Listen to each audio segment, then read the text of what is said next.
till I die, Spurs diehards. Tottenham till I die. Tottenham till I die. Tottenham till I die. Spurs diehards. Tottenham till I die. Adrian, can you hear me?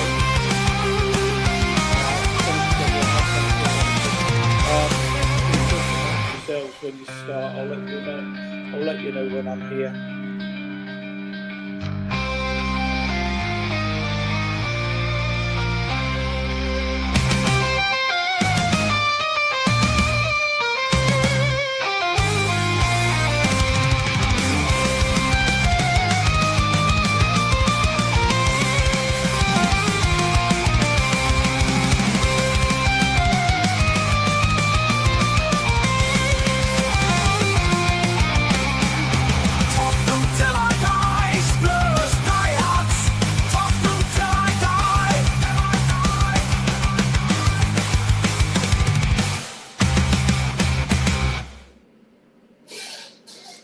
Hello and welcome, and I said you at the stage.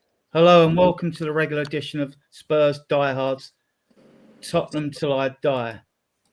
Tonight we'll discuss Bodo Glimt. We're going to be discussing this, and there's some other bits of information as well that we can talk about, other bits of news. But first, I don't know what's happening here. There we go. Waiting for Ian now. We're still waiting for another guest, but I'm sure they'll turn up. Right, so we're getting to Bodo Glimt. So there's Brad's here. Brad, you're a regular friend of the show. How are you? Good, thank you. Good, thank you. It's Wednesday. Weekend's coming up soon, and in a week and a half, I'll be off on holiday. So, where are you going? Australia. All right. Yeah, been there for a few weeks. So, and co-owner and co-founder Ian's with me. How are you? Yeah, I'm okay. I'm not happy with my team, and I'm struggling to hear. Trying to get my settings right, which I've not got right, but I will work on that and I will get it while you and Brad kick off. That's a hint. That's a big hint. Well, we'll start the usual. We'll start the show. We'll start the usual by Brad. When you see the lineup, what was your thoughts? Going by the way, Thomas Frank swaps his teams around and rotates. It didn't surprise me. I thought Odeberg deserved the game.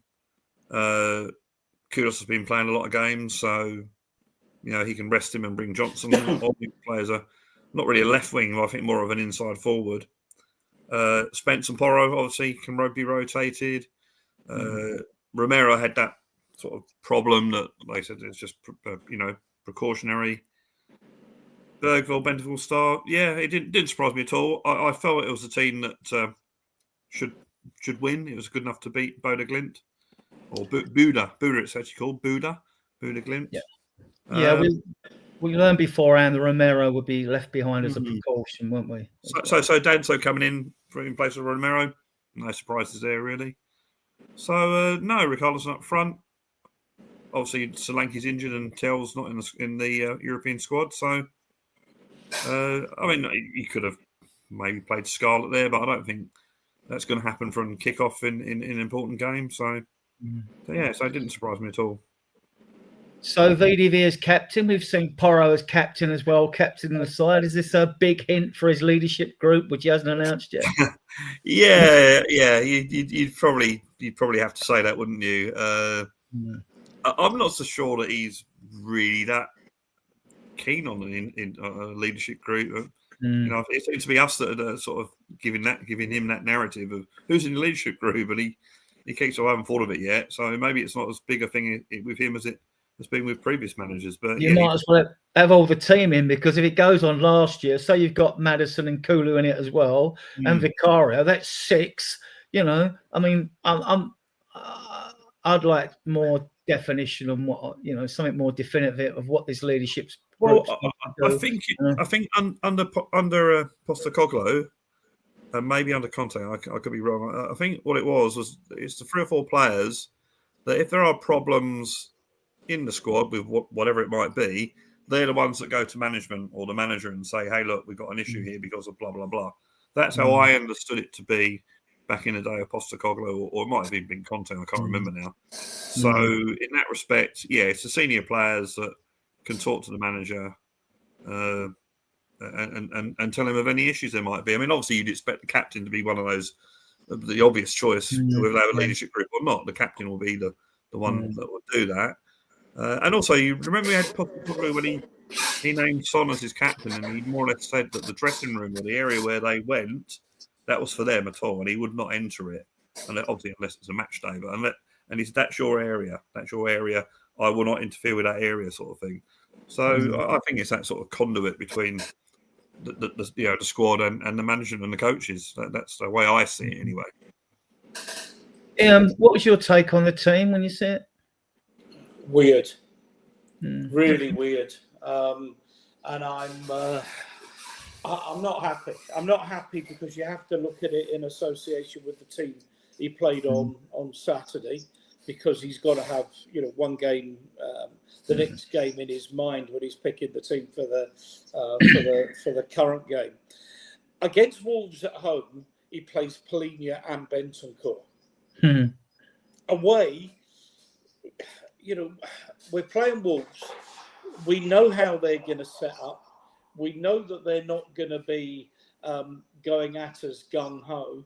So one holding midfield, one of Polinia and Bentancur would have been ample.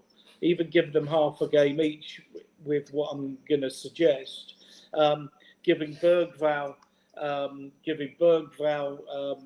game, giving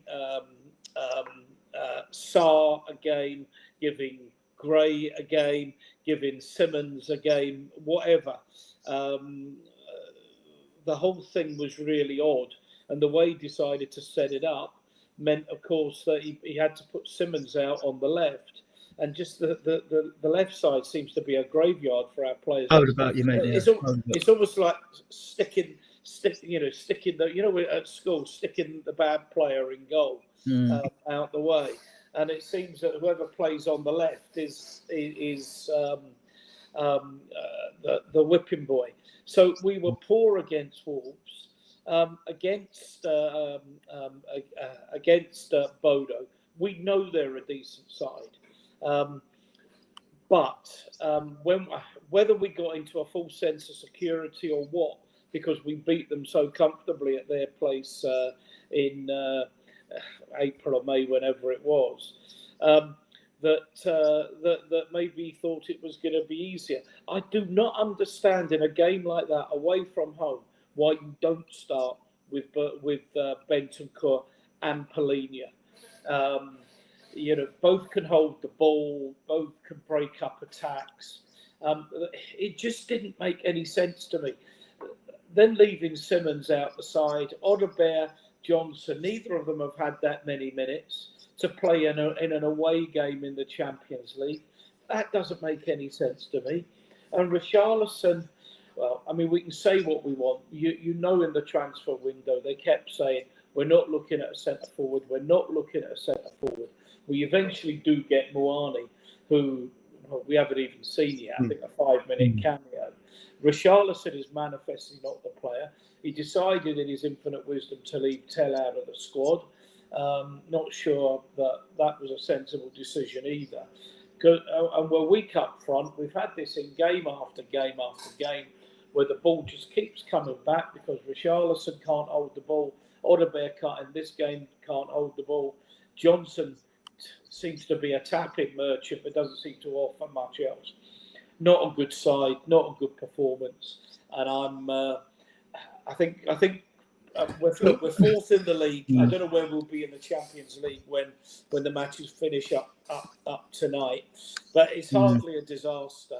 But questions have to be asked about the manager and his tactics and what his game plan is, because I don't get it.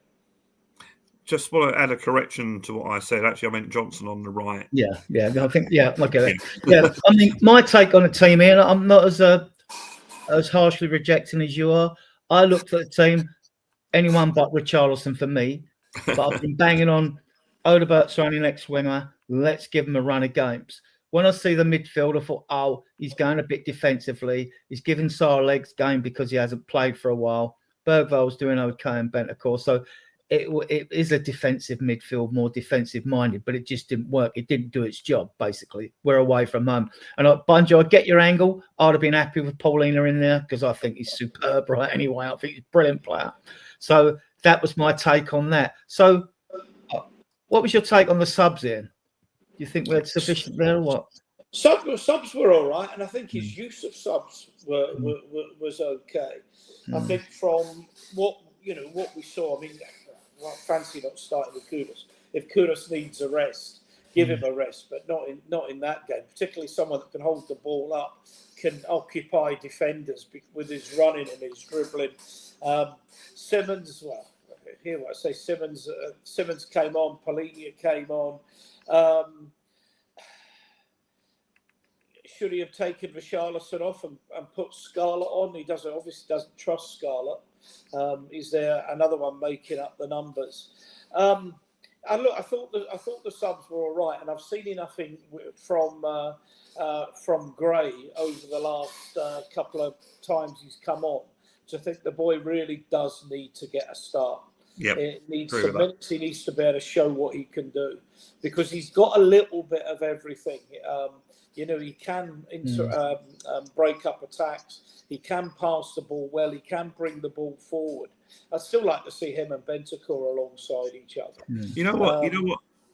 You know what, Ian? I was watching Ali Gold on whenever it was Sunday. It might have been, and he was made the point that in his early days as a footballer, he'd play as a number 8. Yeah, and he would be quite far forward, and he scored goals. So I'm just wondering. I like you, as long as I Bentancur or think of him as a number 6 or whatever. But after I heard that, and he can carry the ball pretty well. He's actually quicker than people think he is. Yeah. And to be fair, he set up the equalising goal, and that was a pretty. He made the run, and the shot was pretty decent. All right, we got a bit lucky with the rebound, but. Yeah, I agree with you. I think Gray should be starting a game at this point. I just thought the side, I thought, to be honest, I thought Scarlett should have come on. I got a lot of flack from this from other WhatsApp groups. I thought Scarlett should have come on Sunday and Saturday against Wolves because Richarlison was doing bugger all. So what? 1-0 down. What have you got to lose? Yeah, I think he touched the ball 4 times in the first half or something like that. Yeah. 4 or 5. Yeah. Adrian, let me ask you a question, and Brad can answer it, and maybe people in the chat. There's a good few of you there in the chat can answer this. What were the tactics yesterday or last night? What were the tactics?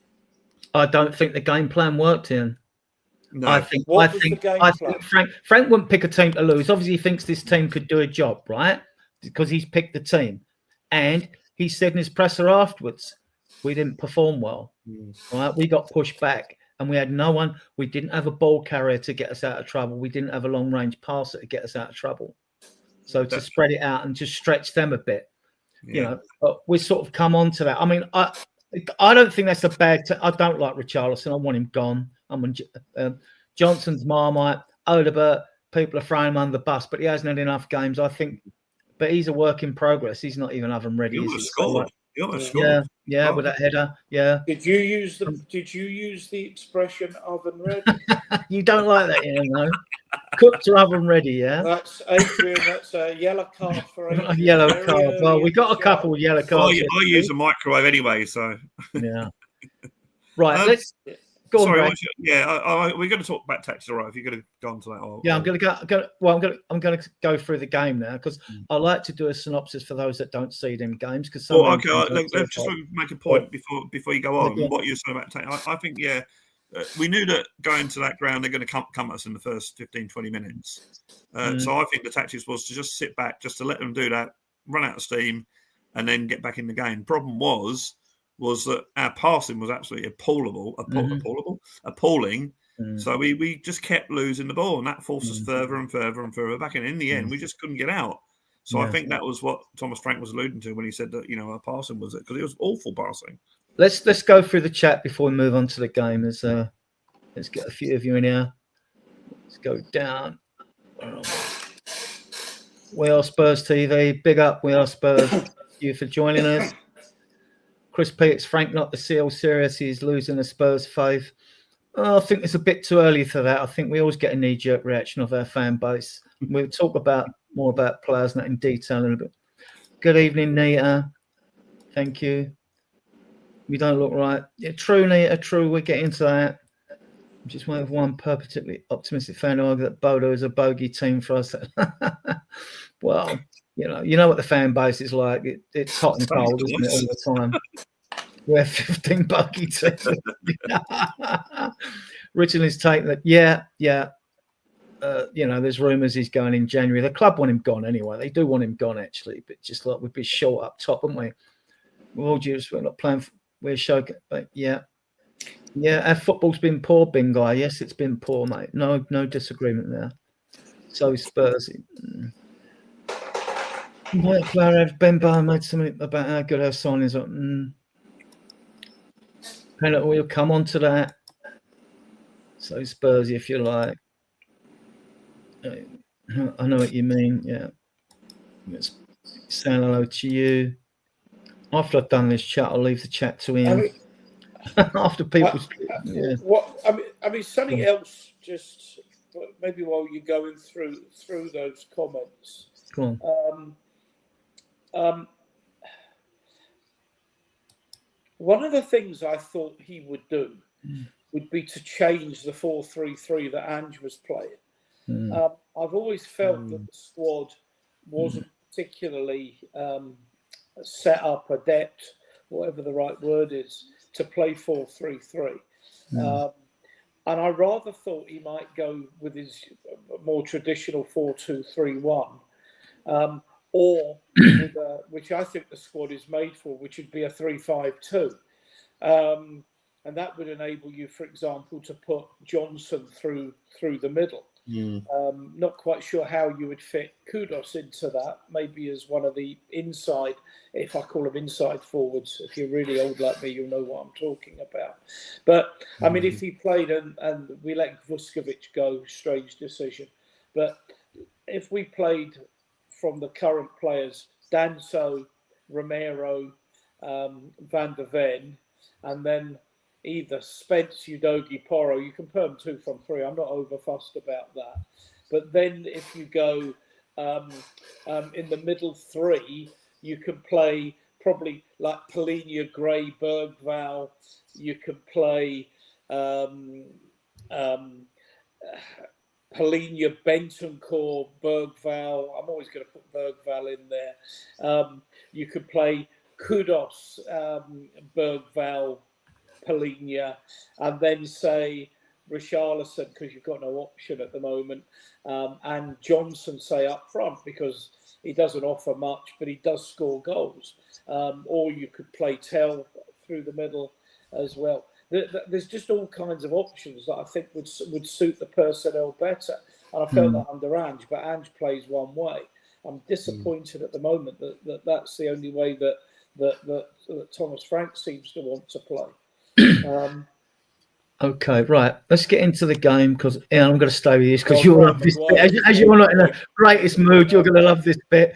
10 minutes, Bergvall cross off defender. Richarlison fluffs his chance in front of goal. I've watched this a few times. It did come a little bit behind him off the defender, but then you got to be prepared for a mistake if you're a striker, haven't you? Go on, Brad, you were, because I've been talking a bit. I remember that the commentator was saying, he presumed that the defender was going to get it. Well, strikers don't presume that. Strikers get into a position where they think the ball's going to go. So if the defender does miss it, they're there for it. This is why Johnson scores so many goals. So he didn't do that. Gary Lineker used to score many goals that way. You basically think, I think the ball's going to go there. That's where I'm going to go for. If the ball don't get there, fine. But every now and again, it will get there, and then you take your chance. And I think when the commentator said, he thought he presumed the defender was going to get it. No, you just go for where you think the ball's going to be if the defender doesn't get it. And unfortunately, he didn't do that. So a natural striker anticipates. Exactly. You think, right, okay, that I'm going to be there. Yeah.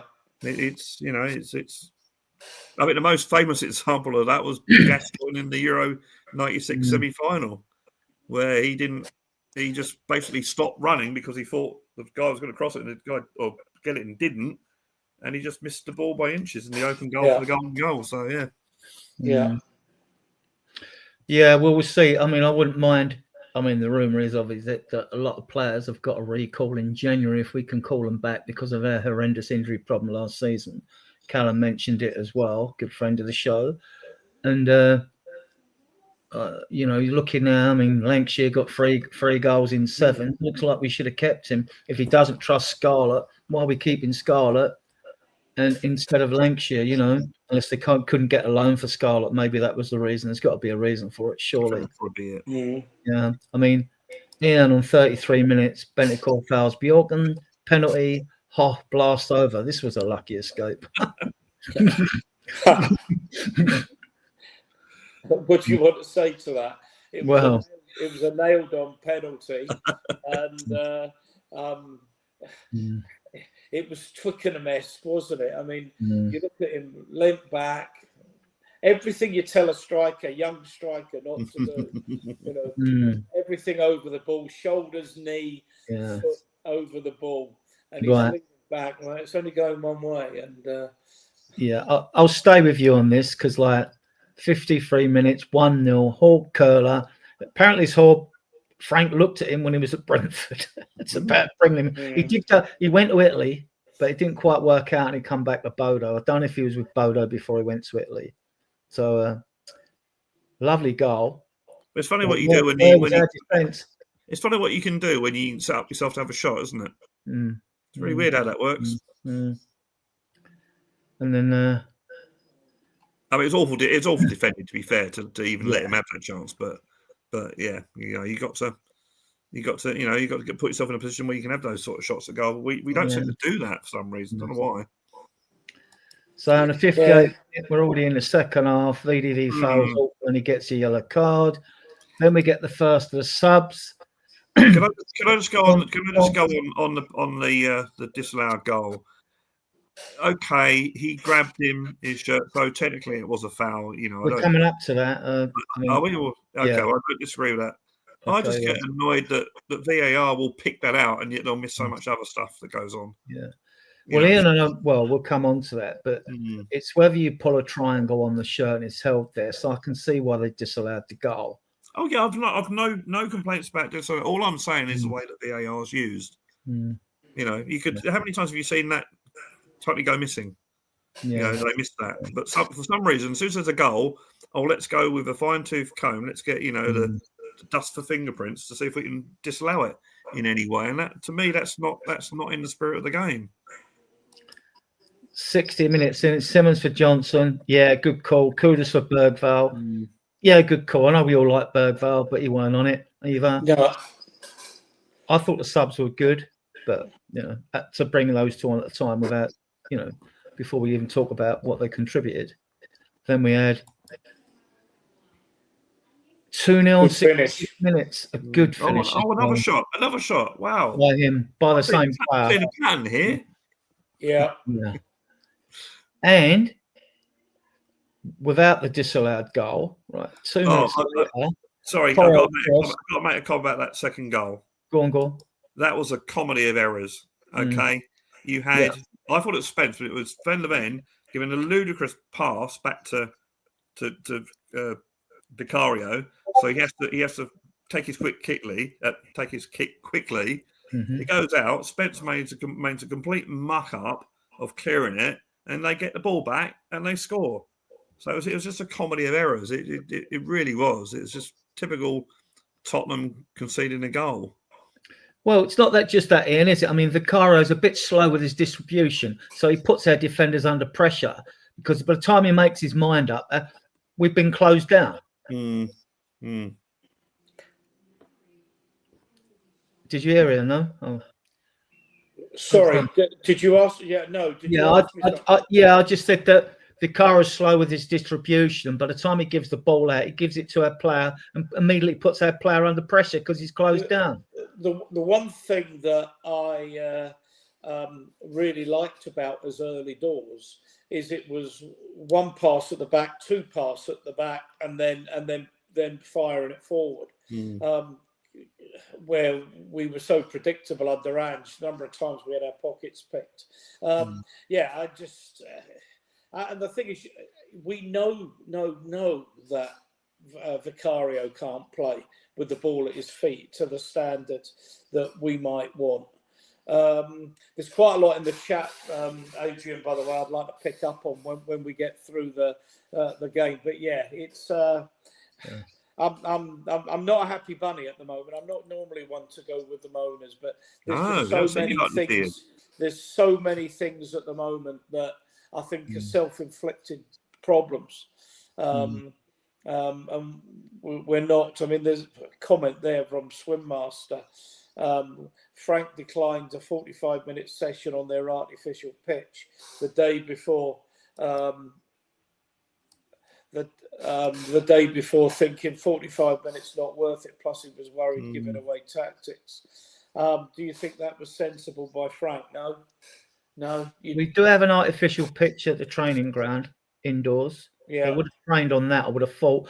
But you get different synthetic services, though. Adrian, when he talks about tactics, because we played Saturday Saturday night against Wolves. You get Sunday off. And Monday, you've got to fly to Norway. You've got to be in Norway 24 hours before kickoff. And it's, I don't know what the flight is, 5 hours or something like that. So there wouldn't have been a lot of time for tactical work.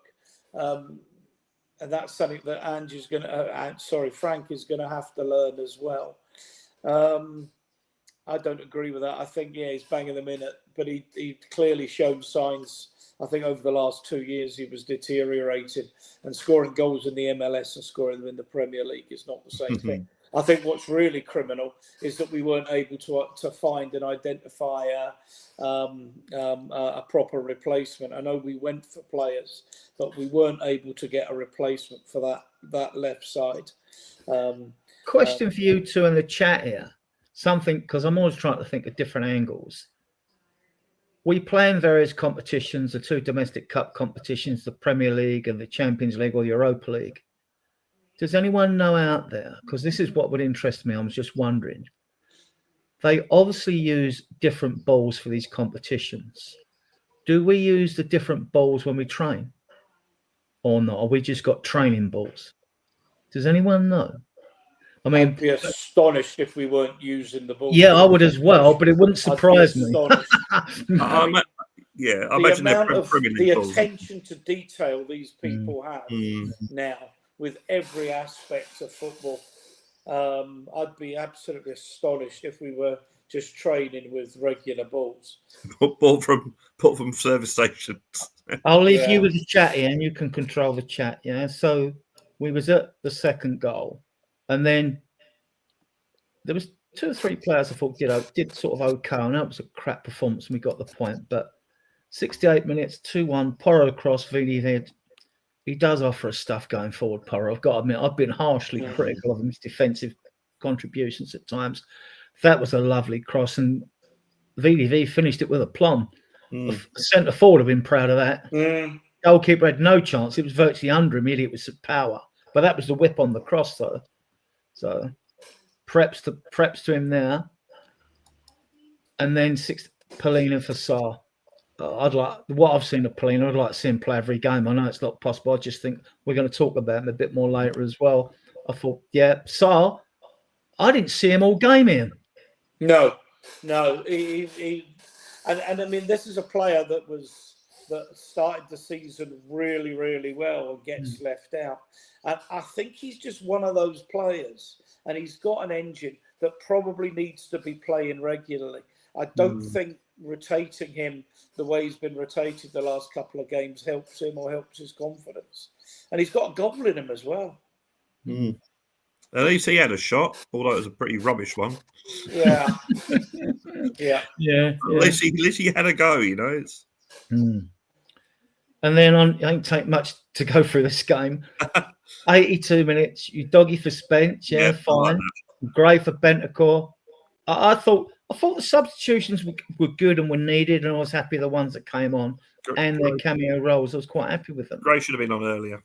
Yeah. I mean, the reality is, you know, we didn't have Mbappe and Neymar and Yamal to bring on, you know, off the bench. I And thought he he only did took well with 11 the subs. subs in, and you're allowed 12 in Europe, only 9 in the Premier League. We only had 11 subs, and I found that a bit odd. Why not take another kid just for the experience then of being with the team? You know? Yeah. So I found that a bit odd. This is the bit I think that Brad, kudos cross, Hodebert hit the woodwork. Yeah. How I it thought didn't it go in, was I don't know. I thought it in. scored. Yeah, Yeah, I thought it was in. Yeah, but yes, yeah. Yeah, I thought it was in. You two need to be careful because you're going to start convincing me that we were really unlucky not to come away with 3 points. No. Well, you know what, Ian. We could have won that. I know we were rubbish and didn't deserve it. We didn't even well, maybe we might just deserve the draw based on the last sort of 20 minutes, whatever. But it wouldn't have surprised me. I actually when it went to 2-2, I thought, no, let's go and win it. I wanted to win it from that moment, even though we hadn't played well. And that's why I think I put it in the Spurs diehards. That's why my comment was all the laughing emojis, because I just thought it was hilarious that we were actually so rubbish on the night, and yet we got away, came back from 2-0 and got a 2-2 draw. So you know, then to win it, Brad, would have been in the last 8 minutes, because like 89th minute, 2-2, Cray run behind, cross bounces off Gunnarsson, ricochets off Richarlison into the net. 2-2 it is. Gray did well there. I mean, when people say they haven't seen him, loan him out and all that, listen, I watched a lot of them before, and when he used to play a bit more forward for Leeds and that, when we were interested in the past, and I've gone and had little looks at highlights and things like that, he's got such intelligent awareness. This is underestimated, and he's got pace on the right. And he was doing them right. He was doing them runs on the right against Wolves as well, I think. And that when you see him, he's got a good engine. He's good in the air. He's good tactor. He's a good passer. Yeah, but apparently we spunked £40 million on him. He wasn't 40 million anyway. We always get inflated prices on those that say that, like, when they think, a player's bad or a bad buyer. I mean, I think he's going to be a great player. That's why I want to see him. 30 mil was. I mean, Brentford wanted him, but couldn't with Frank, and they wouldn't. The payment situation, Leeds weren't having it, and Spurs went, okay, we'll bang you this and bang you that. And my noise on it for a couple of in the nose was it was like 25 with 5 million add-on. So it was either 30 or 40, one of the two, and I don't think it was 40 personally. But that's my opinion on that. Yeah. Either way, I think he needs time. He needs some minutes to be able to show what he can do. Of course, he's going back to his old club on Saturday, isn't he? Interesting exactly. If Thomas plays him from the start on Saturday. And then 90+7, Porro fouls Hogg, who scored 2 goals. We're not going to talk about VAR. Well, I wonder if we're going to talk about the goal, Adrian. And the goal and the offside. We can talk about that. I watched it at home, and I was just shouting it because VAR is just not fit for purpose. It really isn't. I don't think they had the automatic one last night. I think it was a drawing of the lines. The lines they showed was a lot tighter from our side, looking across the defender. You could clearly see that the defender's foot was in front of Richarlison. This is the point. I was having a discussion with Steve about this on Saturday, and Steve made a very good point. Although you can't do it with the automatic VAR, because how do you get? But it should be based on the body, on the chest, because you look at that. You look at the replay after replay. Richarlison is clearly either level or behind the last defender. Just as his foot might be slightly different, and the other guy's foot. And when it comes down to that nth degree, that's what really annoys me about VAR. It's making a simple game into just sort of like a physics lesson, and that's what really annoys me. And he didn't have, as I said, I didn't have the semi-automated, which if it's a semi-automated, you think, okay, fair enough, that gives you a yes or no decision. You got to go with it. But when they're drawing the lines, you'll base it on someone who, when's the guy kick it? When do you put that line? Do you put it there? Do you put it there?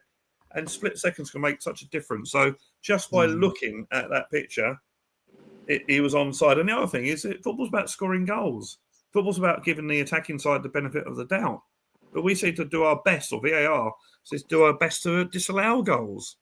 It's just totally against the spirit of the game. So I'm really, and I'm so relieved. And also, you've got 3 or 4 minutes waiting around for it. And I thought in Europe, Ian, they've got this automatic offside.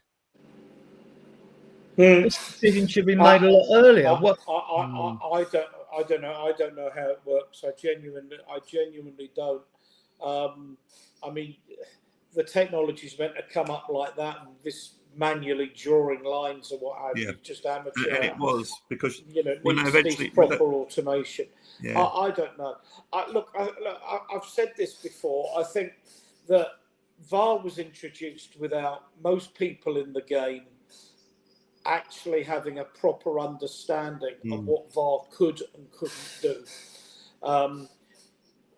I've spoken about this on streams before. You look at tennis, the ball's either in or it's out. You look at cricket, the technology will tell you, has the ball hit the bat or the glove, and Snicko to go through to the wicket keeper. An LBW will show where the ball pitches, where the impact was, where the ball was going on, whether it was going to hit.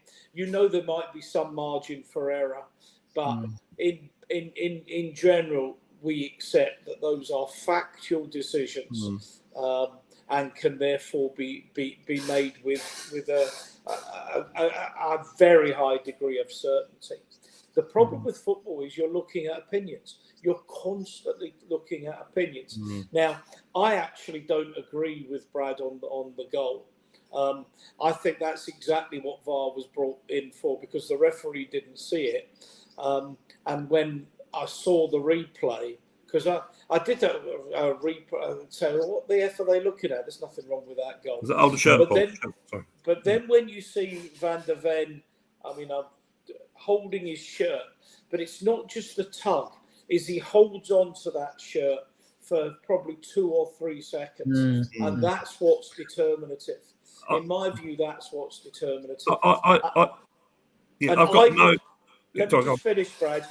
If that was at the other end, I would want that free kick and no goal. So I don't complain about that decision. I've got no issue with the penalty because he clearly had his shirt and he held it for a long time. What my issue is that VAR will spot that. If that had been the other way round and we had a corner and it went out, would VAR suddenly say to the ref, I think you missed a shirt pull in there somewhere? I don't think it would have done. I think if you're looking at the application of it, I don't actually disagree with you at all. I think some of the interpretation is totally inconsistent. But part of the problem is you've got you've got humans judging other humans. I noticed with the Champions League, the VAR aren't from the same country as the referees, which I think reduces the possibility of what they call confirmation bias. Or he's my mate. I don't want to upset the apple cart here. Or when the VAR, because you get that Fulham goal against Chelsea, for example. No one in their right mind thinks that was a foul, apart from the VAR man.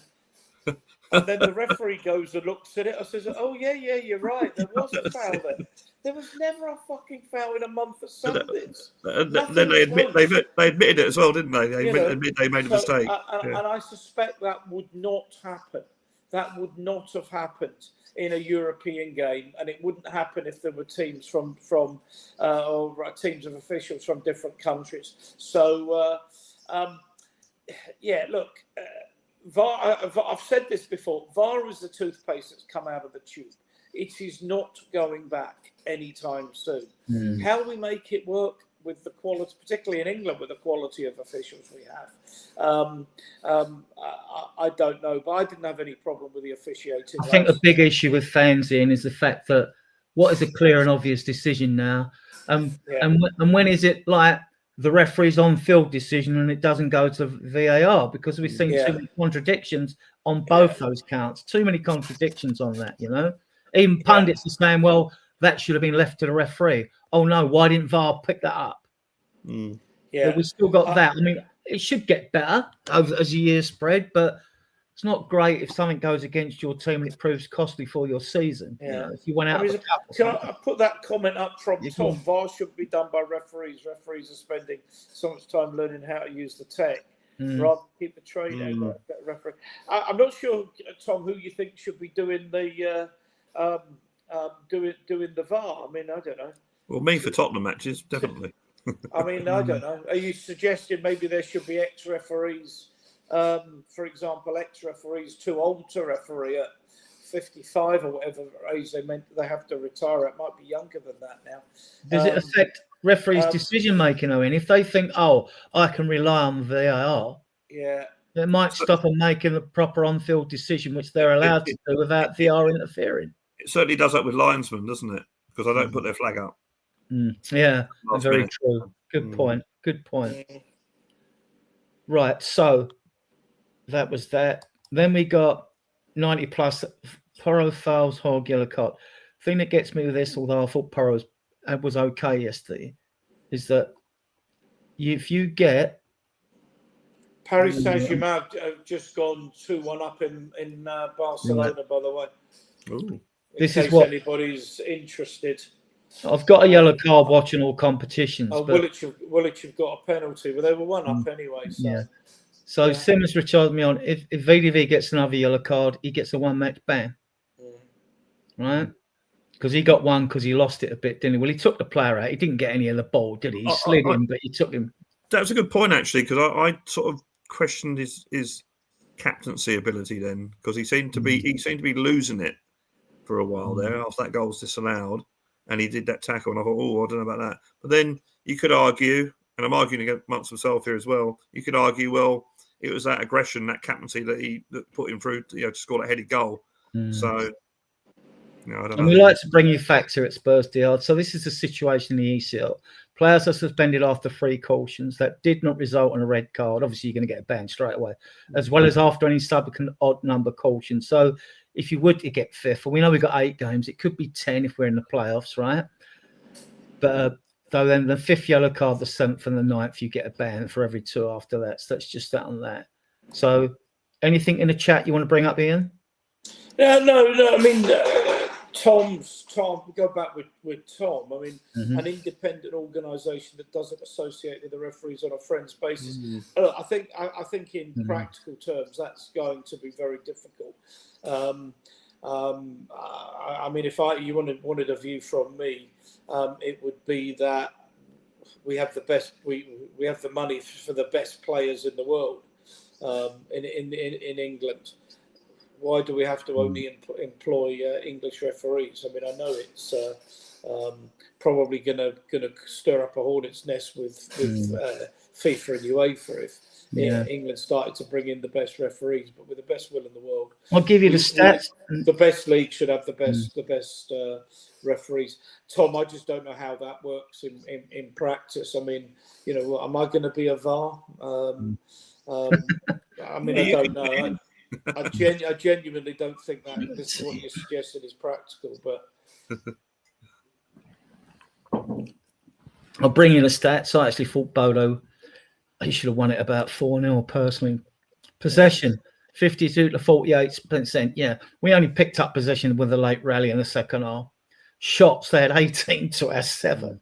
6 blocks to our 2. Corners, we had more corners actually. We pressed them in that late rally. Offsides for tackles, 44%. Yeah, because we kept giving the ball away. Aerial duels, there wasn't too many of them. Clearances was similar. Interceptions, you got the passes there, 5-4-4-6 crosses 6. They were so much better than us. How they didn't win that game? If I was a Bodo fan this morning, I'd be pissed. Well, apart from the penalty, there was a charm. I'm trying to remember it. It was. I can't, probably about 35 minutes or something, where the guy bloomed a shot over the bar again when he really should have scored. I mean, they should have been at least 2 up at half time. And there was that late daisy cutter that went past the far post on the ground, Ian, when the guy turned in the box.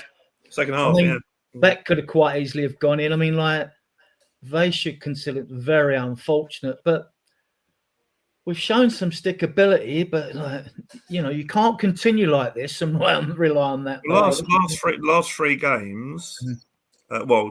Just cut out Doncaster Rovers and Villarreal, but the last 3 games that we've been behind twice by 2 goals and once by 1 goal, and we've come back in all 3 of those games. So that suggests something. And I thought, to be fair, when they got that second goal, I thought, oh, we could be on a hiding to nothing here.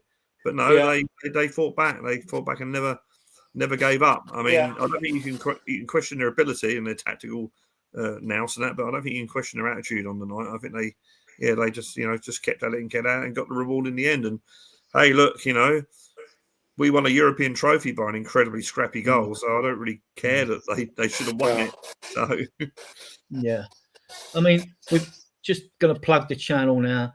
We got 55 of you viewing us in the channel now. Big up to you on various platforms. We do have a little red subscribe button in the bottom right-hand corner. If you want to subscribe to the channel and you like our content, please hit the button and subscribe. There are memberships if you want to take out of a membership. Our shows go out either a Tuesday or Wednesday and every Friday and every Sunday. Ian hosts on Sunday. Drewzilla hosts on a Friday. So Drew's shows go out at 10. This Tuesday or Wednesday show, depending when we're playing the Champions League, will go out at 9 o'clock because people got to go work the next day in England.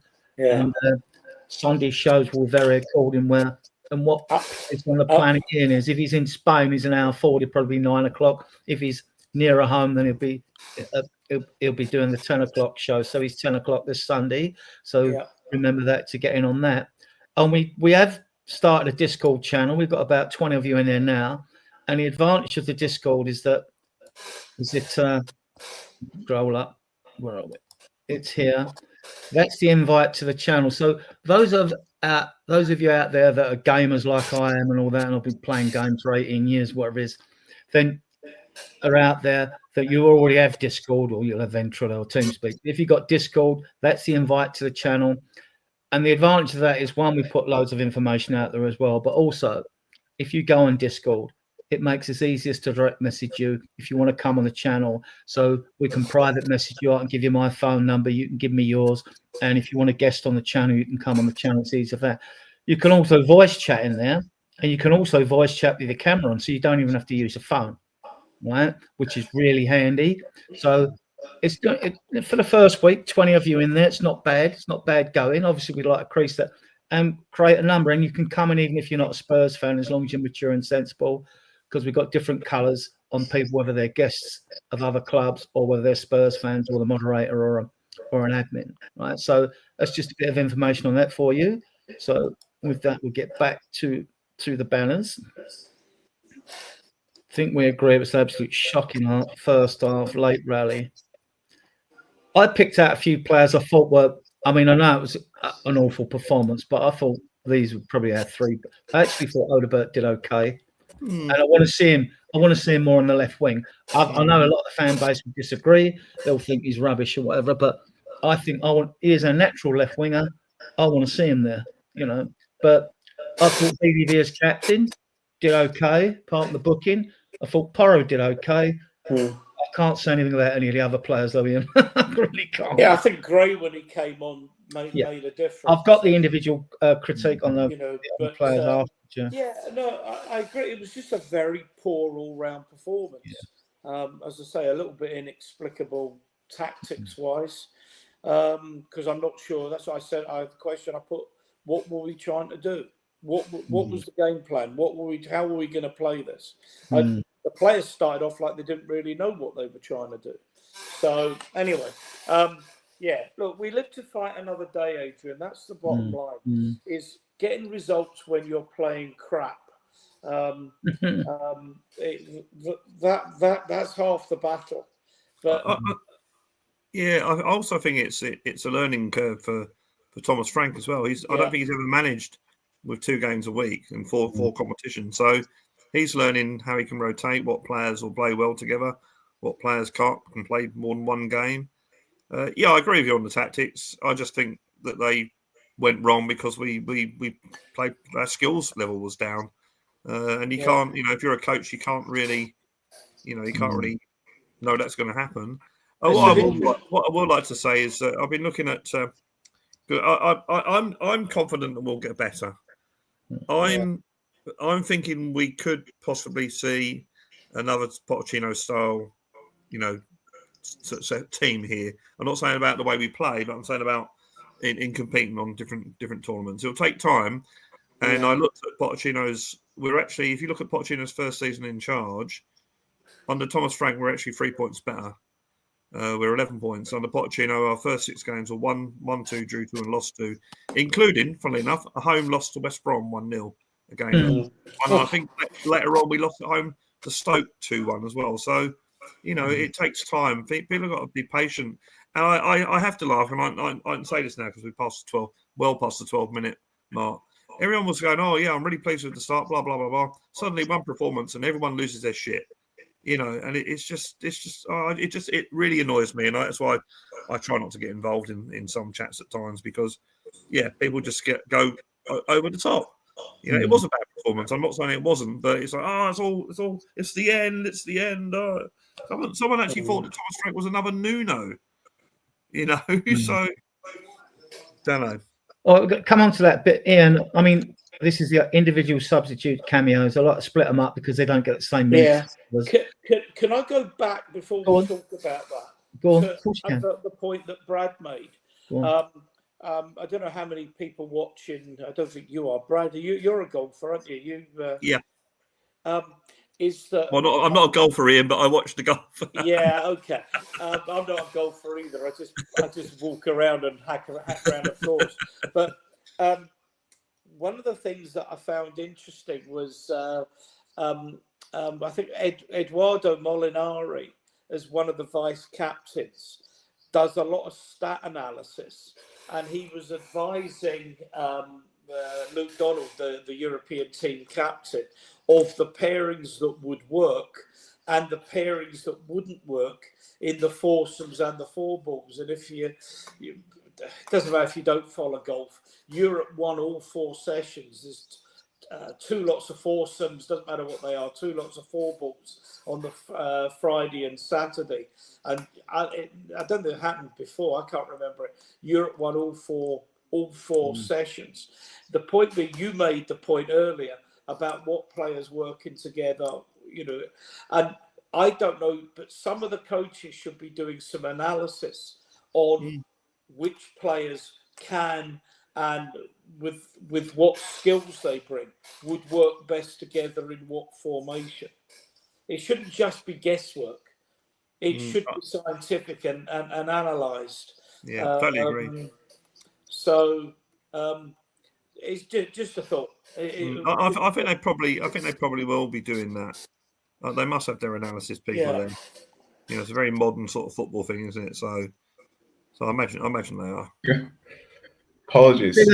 Good evening, Jay, making his debut on Spurs Dials. Been trying to get you on for quite a while. Glad to have you. He thinks it's a 10 o'clock kickoff. I know. I listen. Gentlemen. I was so fashionably late. Yeah, I was like really fashionably late. Yeah. Then I restarted my laptop, and then I was procrastinating with a lady friend. Not like that. She was. Hello. Not like that. It's not what you think. Yeah, go on. It's not what you think. She's laughing in the background. You can probably hear her sniggering, and I was like, "Well, no, not like that. Just yeah." So, I'm here now, gentlemen. I'm here now. How are we, guys? Good, thanks. If it makes you feel any better, I got a message from Ian from Adrian going, "Are you coming on?" Because I thought it was 10 o'clock as well. Yeah. This is the thing about Adrian. Just so the chat knows, Adrian is so organized, yeah. But for us unorganized people, yeah, there'll be a message here, like like your Outlook calendar. It's like this has been booked in for weeks, and you just see it now. You're but yeah, no, thank you. It's nice to see you all. Just get you on. What's the temperature of you gentlemen after the last couple of games? Well, Ian's grizzling, but he's getting old now. You know what I mean? I'm usually quite phlegmatic most of the time anyway. Like mostly I'm moved by things because I've watched Spurs play for 6 decades. You know what I mean? So there's not much more for me to see apart from I want to see silverware. And Brad's pretty balanced, and you're pretty balanced as well. When I've seen you Yeah. in shoes as Cool. well. I'll put my thoughts in here straight away, and then Yeah. I'll keep them succinct, because obviously I'm a gentleman. I appreciate. Don't know how long I've got you for, but Frank. So I feel when with Frank, I said really early in the summer, I said the people that really love Ange have got to be careful that when Frank comes in, they don't build a rod for his back because of the cards that Ange got dealt. Yeah. And I feel when I'm watching these 9 games, you've got the flip-flop fans anyway. You've got the fans who, like would change direction at a gust of wind. They're not the fans I concern myself with. It's more the normal fans who are very durable, fair, balanced. I've noticed a number of them are going quite early about the style of football, about the thing, and what happens then is you start getting a lot of comparisons. So, for example, I've seen a lot of Ange. Look at what Ange did last year against Bodo. Look at what we've done tonight, yesterday. And my straight away, I'm like, okay, well, even respecting Ange massively. Let's take it like this, right? Let me give you this, Jay, right? Because you're coming on to what I was going to bring. I'm going to put this to you. I was going to put it to the others as well.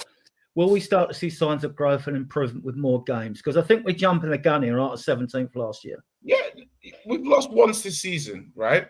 And when you look at it, you to me, I say, okay, well, Ange versus Frank. Frank is missing Kulusevski, Solanke, Madison. I think that was 70 goals and assists last season. On top of that, he lost Son. Yeah.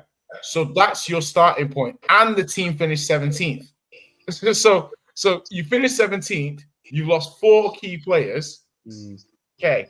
That's his starting point. And you can make the argument, okay, well, he's brought in good players. Okay, cool. So, but he's also lost key creative players, and we lack creativity. 2 + 2 sometimes just does equal 4. And when I then look at it broader and I say, okay, patterns of play, that's a concern that I had about Frank coming in. Because if you're not the one who's basically putting those attacking patterns in consistently, it's not what you're coached on. There's a learning curve for you. There's going to be a learning curve where you work out what works, what doesn't work, and that's to be expected. Because if you're not going to go for a manager like that, there's not a huge number of Premier League managers who have a huge amount of experience in dominating possession and also are available to be, acquired as manager. So to me, I look at it very much like we've had spells of good football. We've had passages. Brighton, I thought, was pretty good. Burnley at times was good. Obviously, Man City was good. Wolves' first half was good. PSG was good up until the end. So we've had games that have been good. Obviously, Bournemouth was terrible. Second half of Wolves was pretty terrible. Yesterday was terrible. But the thing is when you make the comparison about last year, Bodo, in order to compare it, what you'd have to do is say, Frank, you're allowed to rest your first 11 for this game at the weekend, and then play that first 11 here tonight. And I'm telling you, we drew 2-2 with those guys playing like bozos, for like 70 minutes. So I'm telling you, I'm 90% confident that if we had a rested first team under Frank played that game, we would win. I'm so sure we would. Because the other thing was Bodo last season, we were going into it with a 3-1 lead. And also Bodo off season and this and that. But obviously, it was a very good result. I'm just trying to say that when you compare things, people are being intellectually dishonest to push a narrative. So as soon as that comparison comes in, I know you're being intellectually dishonest because in order to compare it apples to apples, you'd have to say Frank can rest his first team. Like Kudus was on the bench. Paulinho was on the bench. Romero didn't travel, plus injuries. So it's almost like great result for Ange. Good result for us last night, even though we didn't play well. I feel like people just need to have a little bit of patience. It's just, we're 7 games in. It's a lot of these players, fans have been criticizing a lot. But all of a sudden, it's like, okay, these players that you criticize a lot, this manager that you have question marks about, this squad that finished 17th, this style of play where, we're trying to adopt it. It just feels a lot like give it a chance. And I'm not trying to say you can't give fair criticism because, like the Wolves game, Bodo, boring. Wolves, boring. Like, I get it.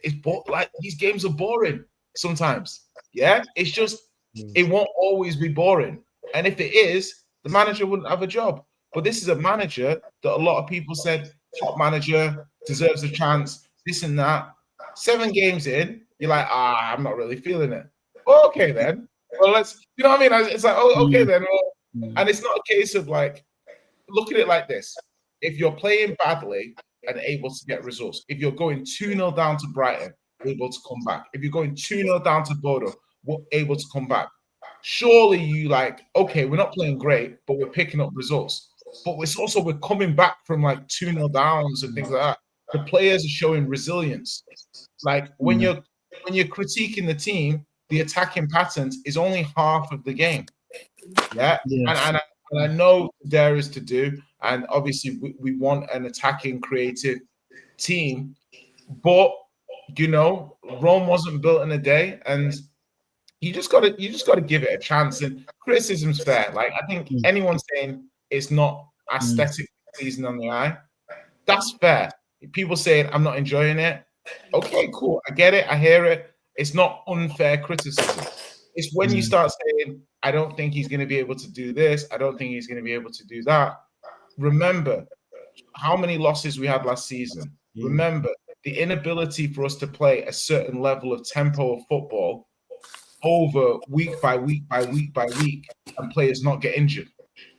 So there's a certain level of balance you need to adopt in terms of how we're playing, which players are rotating in and out of the team, the style of play, players complementing each other, how good the squad is, how good Frank's attacking principles are, and you put it all together, and that's where we're at the moment. Do you know what I mean? I don't think any of those factors are more important than others, right? Ian did a good critique earlier. He wasn't happy. I wasn't happy either. But I'm just looking at the situation where we are in the league, where we are in the Europa, Champions League table and all that. We're sitting quite good. I hope we're not going to have to rely on playing the way we are playing because we'll soon drop down the table. But my issue was like, Ian, midfield blend issue, right? Midfield free blend issue, a question of time, because we see this last season. We all know, we're all taught most games are won and lost in midfield. And the midfield didn't function. And as much as people might not like the front three he picked yesterday, that midfield should have done better because the front three is not going to function. It's not going to function if your midfield don't function. It's not. Unless you rely on long balls from the back. It's not going to function. Yeah. Well, I mean, that's what I've said. I'm a little bit baffled by the tactics. I don't think the formations or the formation he's playing is bringing the best out of the players he's got. But look, we know we need to strengthen, and I don't want to come on and be a whinge bag. I'm going to have to go in a few minutes anyway. Now you've got a full complement as well. Is that but I mean, look, the people, particularly people that love the club enough to come on to a show like this, not as a guest or a host, but people that will come onto the chat and want to debate. These are people that are committed to the club, committed to football, and they're entitled to say, we want to support a club that wins trophies. Look, if we were Hartlepool United, you say, look, get a grip of yourselves. But we're not. We're Tottenham Hotspur. We are one of the biggest football clubs in the world. And I think people are entitled to for us to spend good money on good players, have the best coaches, and to be challenging. No, it's not all going to happen automatically. But I don't know if anyone else around was in Bilbao, but having been in Bilbao, you actually get to have forgotten the feeling when you win a trophy.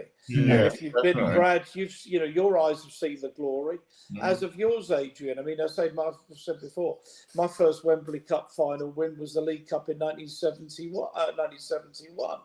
Mine. Sorry? You're That was mine as well. Yeah, I wasn't there, but that was I mine. was 11 Gibbard years scored old. twice in extra time, didn't he? Against Ironically, mine was also a League Cup, but the one with that with old good old Alan Nielsen. So Yeah. I was there as well. West Yeah. Ham, Yeah. 1999. Yeah.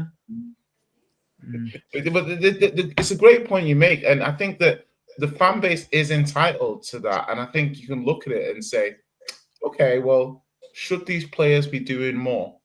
It gets to a point sometimes, and you look at the players, and I sometimes am like, in this level of Premier League, the one thing I've noticed, and you guys would probably understand this now, having experienced so much football, is if you guys think back to the breadth of talent discrepancy back in like the 90s, yeah, and then look at the league now and look how sardine-like compressed it is in terms of the quality.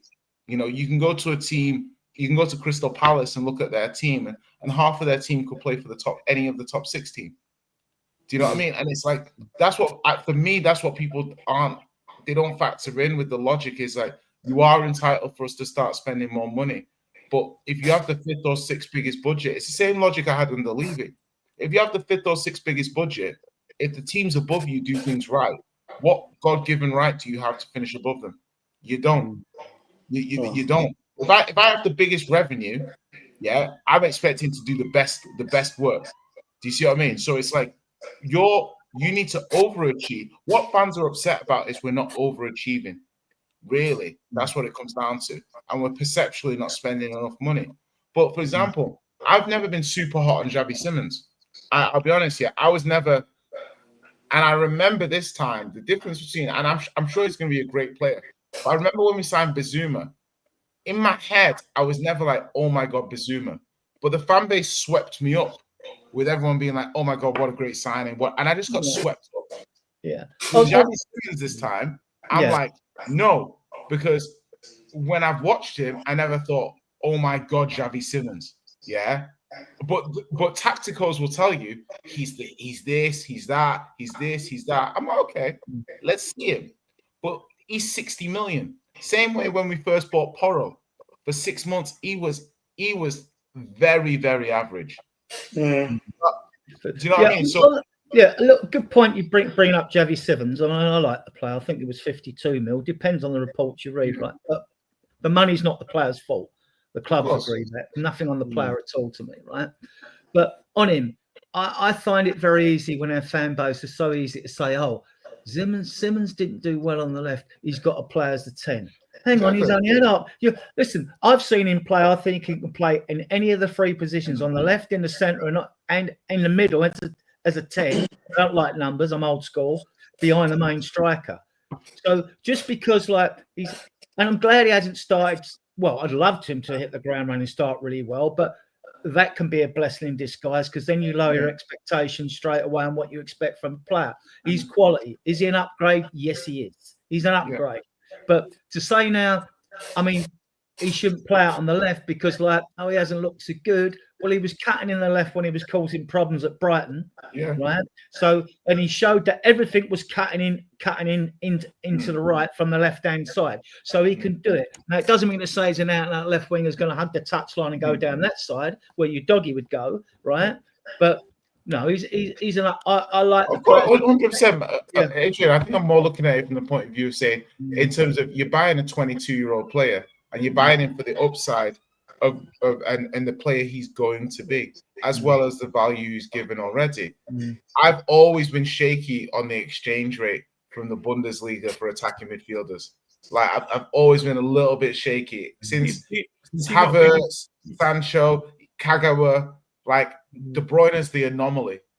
He's not the rule. Do you not think that Bundesliga is probably the most similar to the Premier League? I like the French league in terms of similarities. I feel like the French league, because of the pace and physicality, I feel like that's a nice. Son was obviously from the Bundesliga. Oh, 100%. But I look at I look at attackers, wingers, number 10s slightly differently. The reason why I bring up number 10s and creative midfielders is more time and space. So in the Premier League, because the game is so fast, if you're a 10 that plays in the hole or plays in the pockets or is trying to beat a man and create separation, if you don't have a high level of pace, or you're very quick in terms of how you play, you're gonna have issues straight away when you come in because of the pace of the league. So, to me, I look at that and I'm like, look at someone like Damsgaard. Yeah, it took him like a year, 18 months to get to the level that we see now. It's like, so how much we say? It's like, it's not about having data. It's like, I've seen lots of players come from the Bundesliga and just go back. You won't even, like, there'll be players that have come to played in the Premier League, like, and Pascal Gross is a very highly technical player who's with Brighton for I don't know how many years. Yeah, how many years he assimilated into the Premier League, how many years he assimilated. I'm talking about players that come into the league for the first time, and the culture shock of them playing straight away from the Bundesliga. There's an issue. Yeah. So that's the way I look at it. In terms of those kind of players, and yeah, Xavi Simons will be a good player. Like, a number of these players, once they get up to speed, will be good players. Oh, I'm very confident Xavi will be a good player. I think we need a bit more from him at the moment, but he's only just come in. He hasn't had many games. I think he's been played out of position. Thomas, you're not listening to me. So I just think that the pace of the Premier League is fast. And Brad, staying with you don't get that issue with Kudos and Polinia, because they've done it before and they've been in the league and done it. And normally, even with a player like Simons, I mean, me and Ian have seen this before in older Spurs sides. If you brought a new player in, it would be one player coming in with 10 people in a functioning team, and we're still a dysfunctioning unit from last season. And like, we still don't know, we still haven't got the right blends in midfield or right blends up front, and we're probably going to have to bring in strikers, right? But with Simons, he's coming into a team, and it's not a well-oiled machine. Yeah, and just no, hold on. This is sorry, just because I'm talking to the comment section. It's not adaptive data. De Bruyne is a generational midfielder, and one of the things he has is pace and power. Yeah, he has the ability to create separation. That is not the norm for these players. So, like, you look at Sancho, you look at Havertz, you look at Kagawa, you look at even Naby Keita. These players couldn't create separation. Didn't De Bruyne had to? He was from Chelsea, at Chelsea, wasn't he? Before, absolutely. But De Bruyne came from Genk to Chelsea, then went back to Germany, and then came back to England. And again, I'm talking about creative midfielders, not wingers, not strikers. Yeah, I specifically mentioned creative midfielders because of how they find space. Yeah, and because of the pace of the Premier League closing that space up. That's what I meant. Ian, bringing in, and he hasn't said something. Giroka is right. He hasn't hit it running. Isaac hasn't hit it at Liverpool yet, and neither has Wirtz at Liverpool, is he? No, so absolutely, it takes time. Absolutely, it takes time. Trying to put players together in a team, do you think, will they work? Will they not work? And people write off players now so easily. We say, what's happening at Man United? Cunha's done nothing, but then nothing is happening at Man United. Wirtz at Liverpool doesn't look the part at all. Some stuff I saw highlighted in one of the programs, might have been Monday Night Football, suggesting the game's bypassing him a little bit.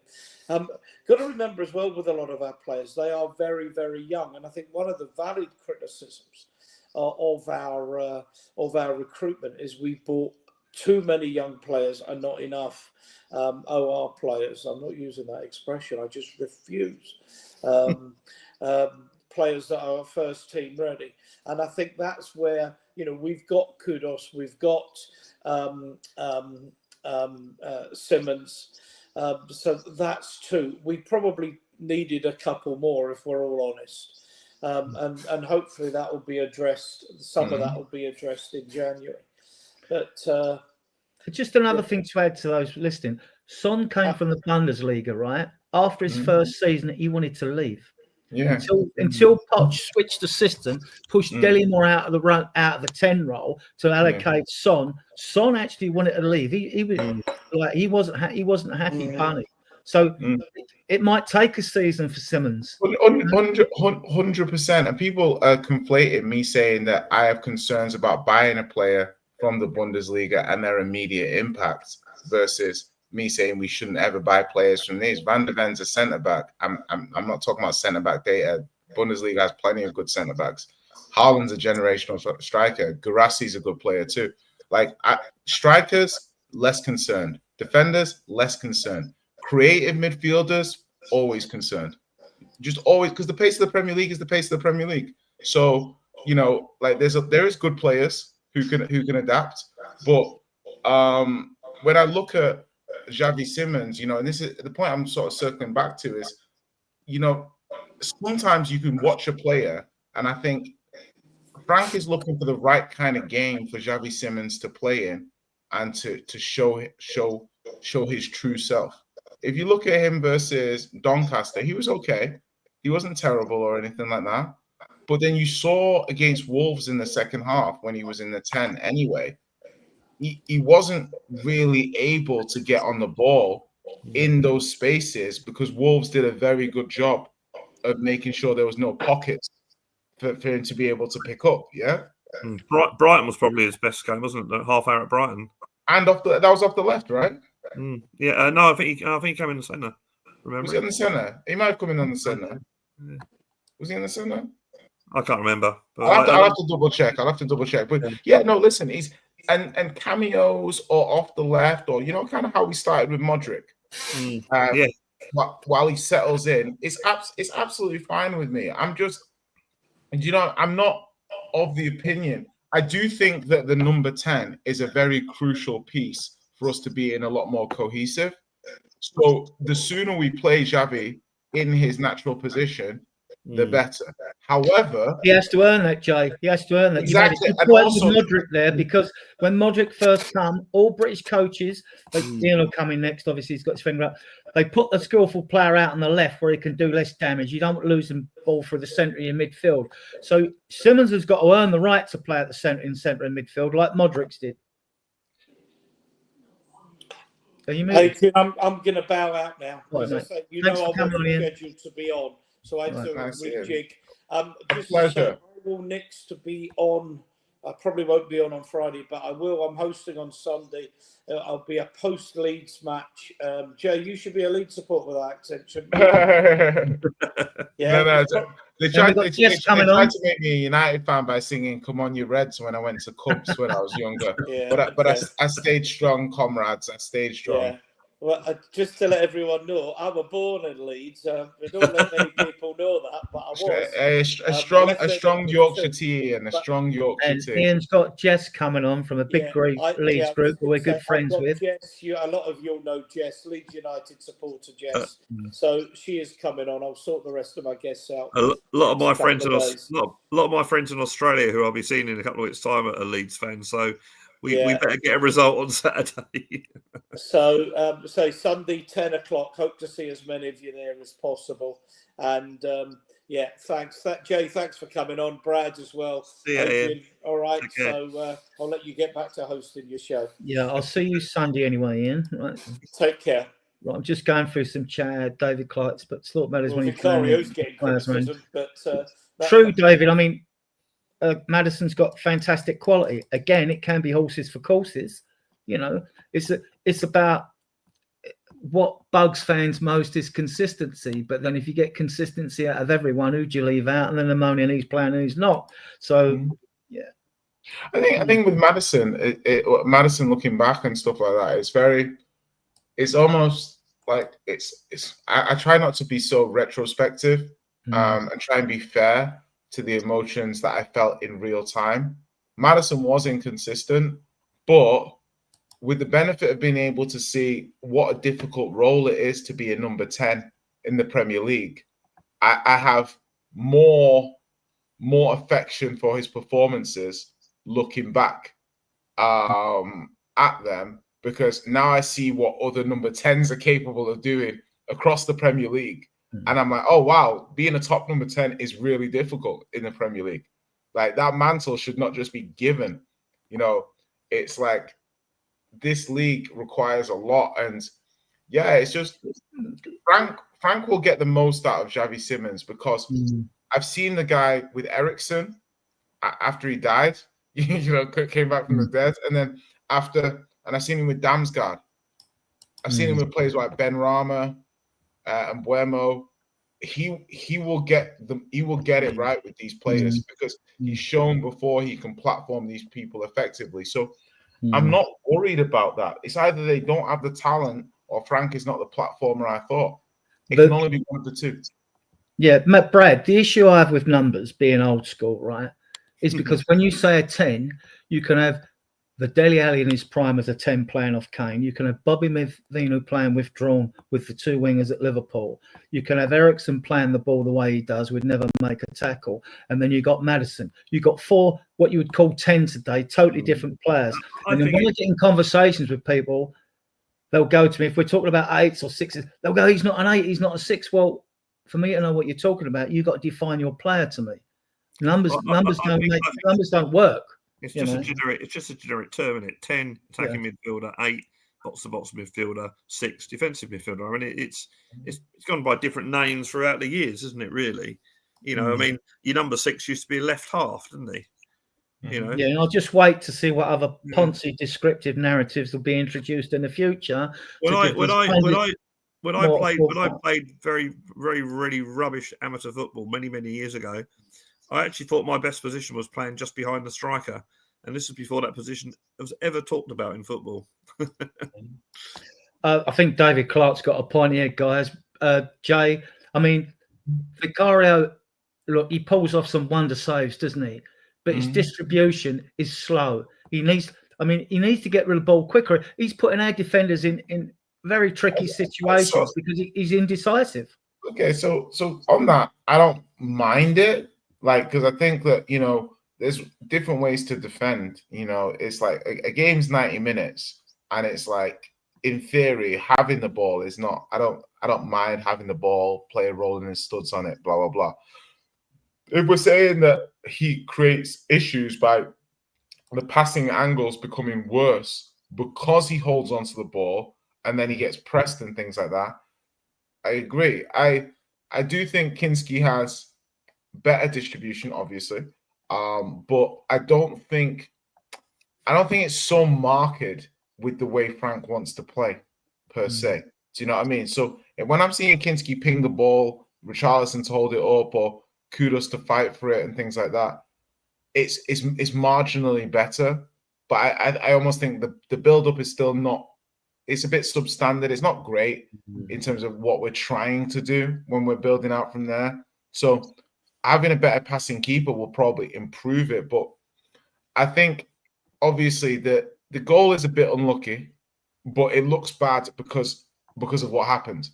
Do you know what I mean? He pushes the ball, it hits Paulinho, bounces back into the middle of the goal. Yeah, that was just. It's unlucky. It's like, your immediate reaction is you got to catch that. Do you, you create an issue for yourself by not catching it. Now, considering Vicario has been very solid for a while, there is a number of little mistakes that are coming in.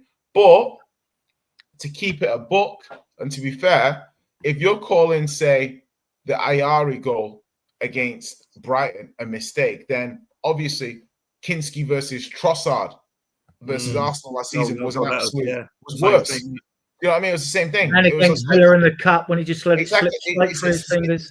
Same thing. So it's almost like if you then start to say, okay, well, that's what Vicario's got to make sure he doesn't do.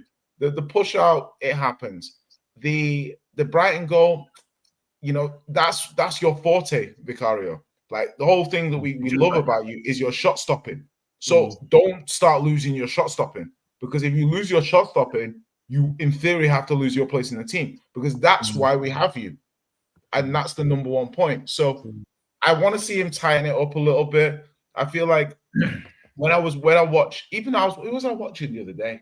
I was watching Ange. I was watching Nottingham Forest versus who did they lose to? Sunderland. And I was watching the Sunderland keeper, and I was so impressed of how much he came to claim the ball. I remember the very first time I watched Vicario highlights, yeah, and I was watching them, and I can find the tweet. I said, you know what? Slight issue with him, like on his line. He doesn't claim the ball. He doesn't manage the box as much as I would like. And I think sometimes when you look back and you look at it, and you look at like the Raya, and you look at Vicario, I always think to myself, oh, okay, I wonder what it would have been like, because Raya's really good with a really stable defense. Yeah. But he still earned the move after playing with Frank. Do you see what I mean? So it's almost like, I think the fans are entitled to have questions. I think he's got a decent amount of credit in the bank still.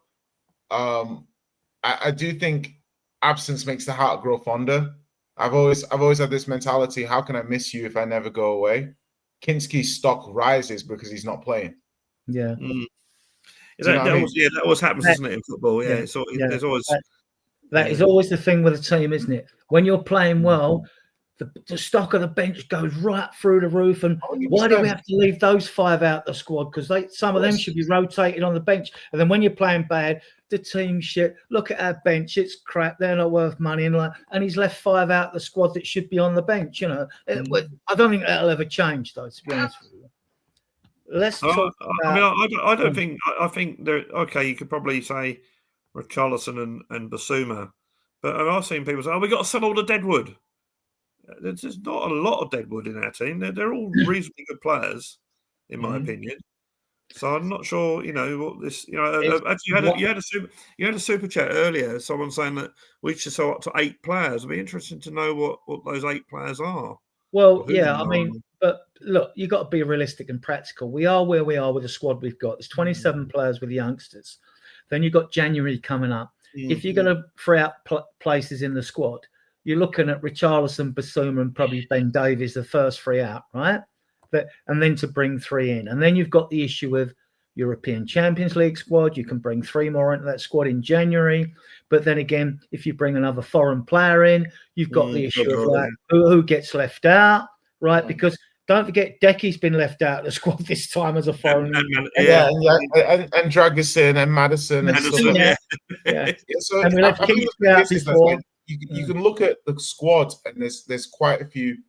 I feel like there's places for us to upgrade, but I use Arsenal a lot as a kind of framework for us all the time. Like I'm always like it's funny if you actually look at like our time scales and everything. We're always like us and Arsenal have similar kind of things, but we just kind of go one after each other. Like when we had Poch and they were doing their thing, and then they've got Arteta and they've kind of built, and it's almost like when you stick with him a little bit longer. But I'm looking at them, and I'm looking at some of the players and what Tottenham can look forward to, and it's very much like it's very tricky to know specifically, because I remember looking, and let's speak openly about Frank. I like the manager, but if you think about Nuno, for example, Nuno had a better resume than Frank going into our job. He had a better resume. He finished back-to-back 7th with Wolves.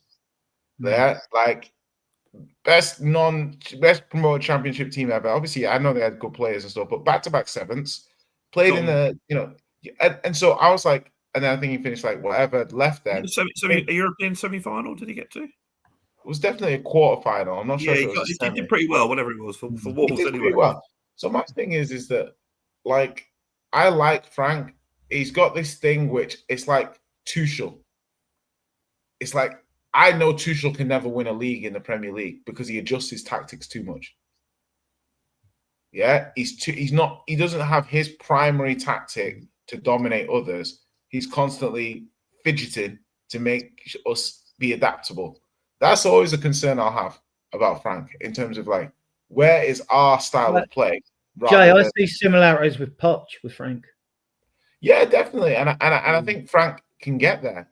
But all of these things are like, they're valid concerns or valid question marks to have without putting too much pressure on, oh my God, he must do this or he must do that. It's just, we will see. Like the proof will be in the pudding, and the evidence will be how it plays out. You know, I just think that it's way too early for people to make a stand either way. I can't turn around and say he will 100% be a success, and I can't say he's definitely going to fail or definitely not going to fail. It's just we're going to hopefully see the building blocks grow as he continues. Yeah, we'll talk about that now, because we know that there's going to be 95 million probably after Australian loan on a prospective TV money coming in to spend in January, if not with any other revenue streams that we can add to that fund, or either in January or the summer.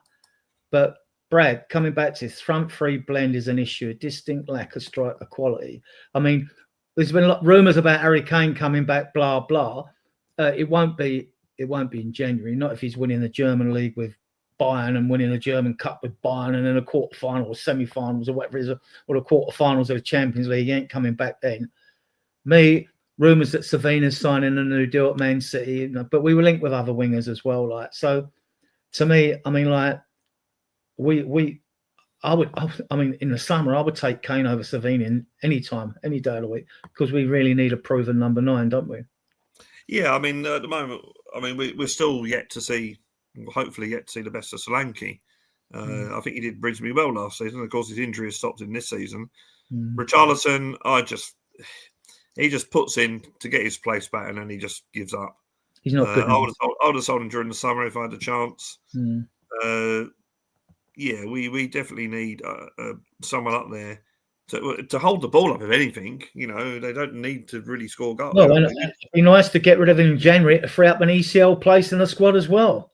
Yeah, and then you look at who we've got on loan. I mean, yeah, Lancashire, as you say, 3 goals in seven games. All right, it's in the league down below, but yeah, we do definitely need something there. And at the moment, we're still playing a different front three every game, or seem to be. I think Kudos is probably the only one who's set in stone, isn't he, for that right wing spot? Yeah. So and then you may have to look at, well, will you have a situation where you play 2 strikers up top? You know, in those sort of situations. We're talking about playing the old 2-3-1, this sort of thing. So, well, Johnson scored through the middle against Doncaster. I think he's done that twice. I think playing not as a central striker, obviously, but in that sort of role behind the striker, I think he'd be a decent player. He's not a winger, but I think he's definitely an inside forward, as they used to say. But yeah, well, you can play one winger. I mean, remember when we had Galvin with Archibald and Crooks? I mean, you only had the one winger. Frank could do that and try that.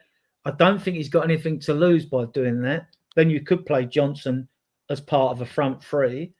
People are talking about 3-5-2. I'm not a fan of the back five. All systems work, they all fail. So it doesn't mean to say I'm right in my opinion on that, right? I'm not a fan of it. I like 3 in midfield because we've really struggled in midfield, right? And even if you've got wing backs that make 4 in midfield, they're not midfielders. They're not midfielders, right? So then you've got to play 2 holding midfielders usually in a system like that. So I'm not a fan. I'm not a fan of it, but I'm not saying it doesn't work, right? But so I don't. If Franks was going to still stick with 4-3-3, it'd mean like dropping one of the wingers. I mean, like, who backs up Kudus on the right? Decky when he comes back? Well, I don't think Decky's a right winger either. So I don't think. But I only have issues with Decky in the middle because we're so. I mean, it'll be interesting to see. Like, I'll be really interested to see when the players are back, like what it looks like. But I do think Maddison getting injured and Gibbs White getting an ACL is like it's such a parallel universe of what might have been this season, depending on how it looked. Because Maddison would have been able to plug and play straight away. Do you know what I mean? Like, it would have been able to make a difference straight away. So, although Damsgaard works a lot harder in his forward position for Brentford than Maddison did, and this is I did wonder whether Johnson and Maddison, if they were fit, would get. I mean, you're going to play him in certain games at home, blah, blah, blah, or if he's in good form. But they're not, when things get tough, they're not the greatest workers, are they? Yeah. I think that Maddison, and I think it's one of those things where it's not fair weather. It's just, it's almost like, I always thought this when it's like, Spurs lack talisman. Yeah, like Kudos is probably one now, but it's like the biggest difference between Spurs and Chelsea and something. It's just someone like it's just Cole Palmer.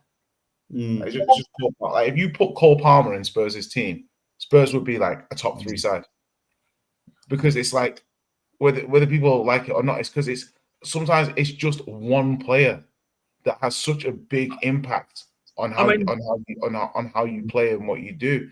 It's like Saka.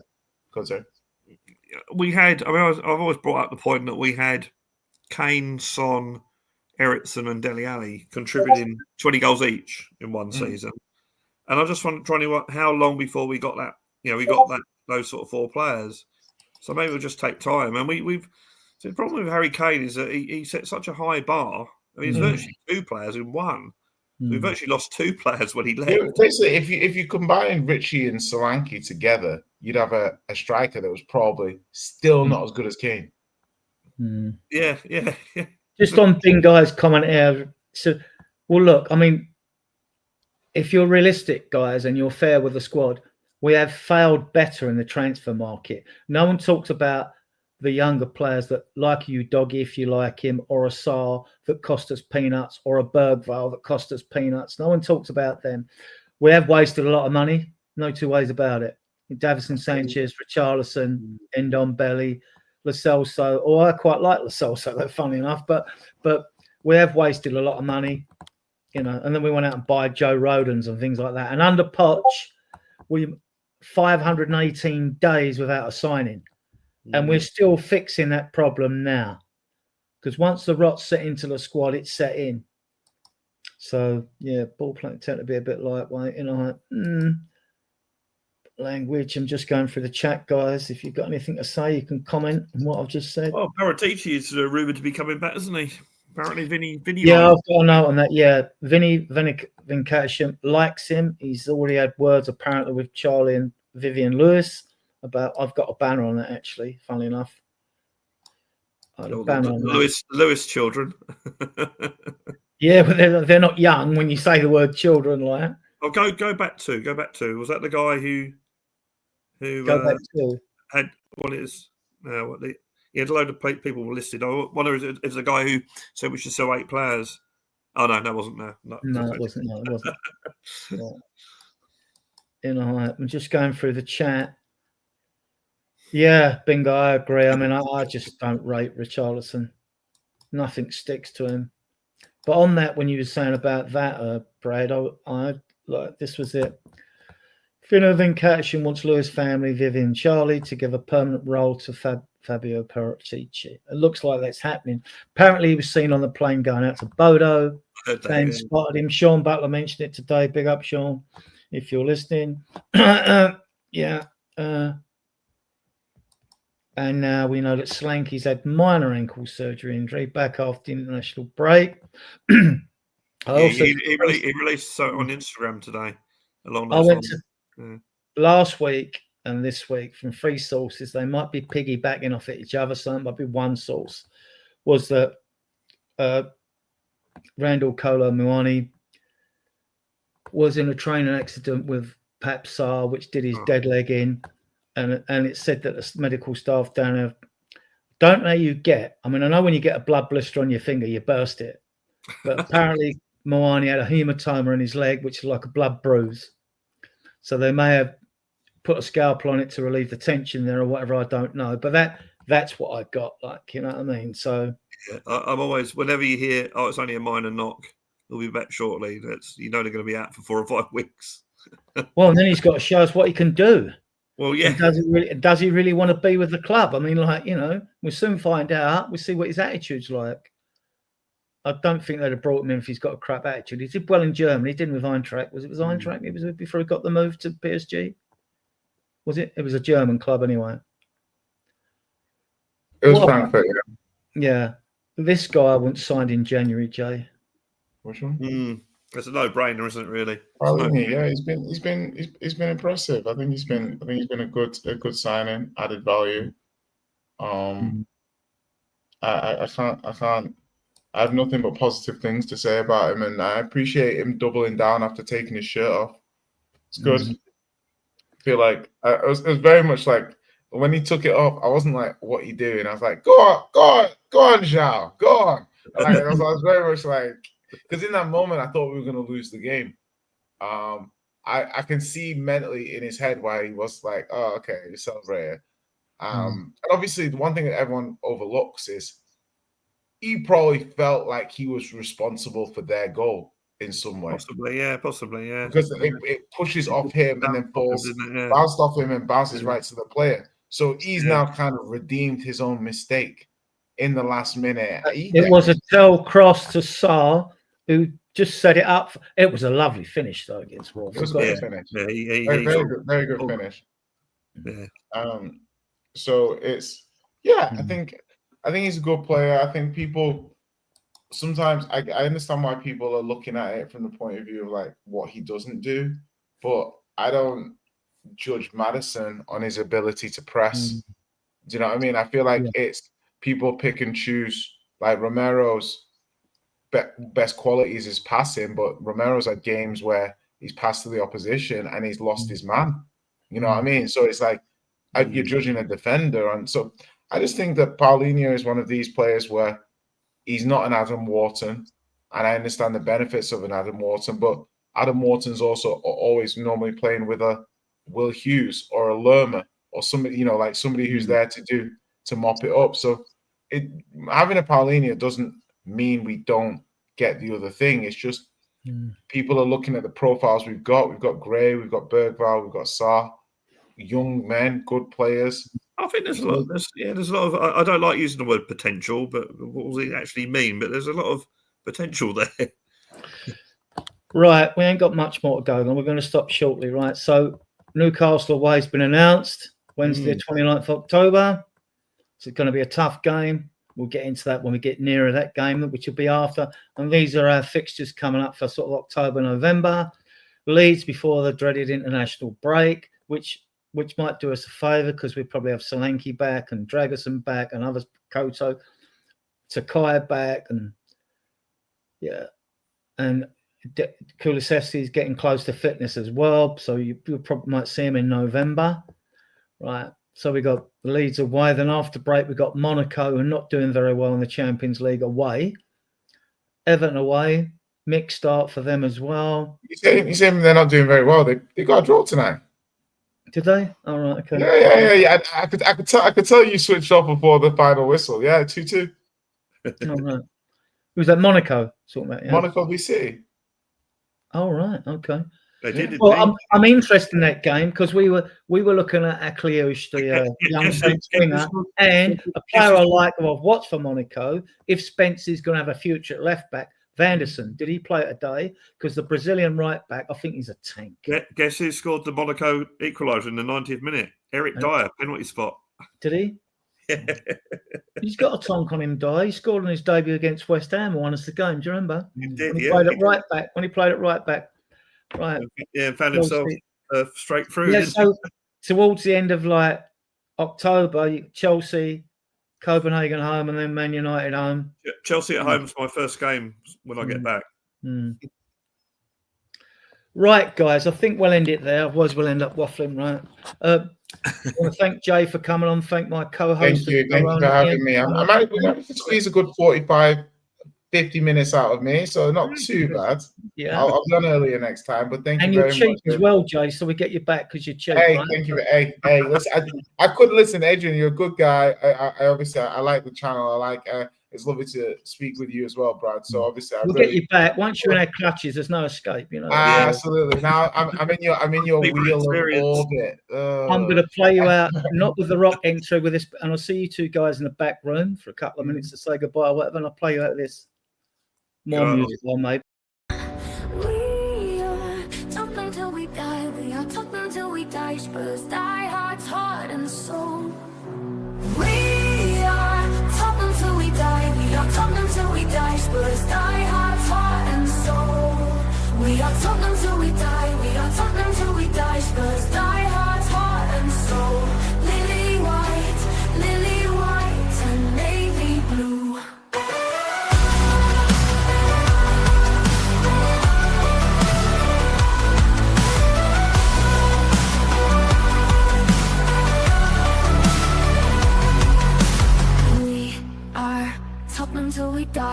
Tottenham till we die. Spurs die hard, heart and soul.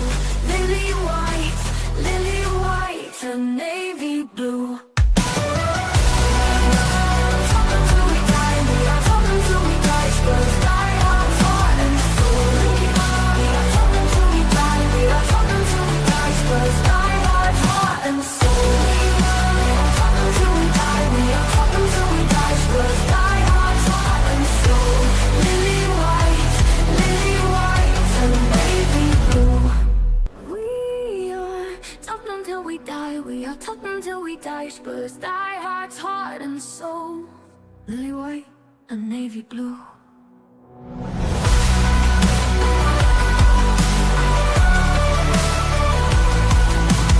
We are Tottenham till we die. We are Tottenham till we die. Spurs die hard, heart and soul. Lily white and navy blue.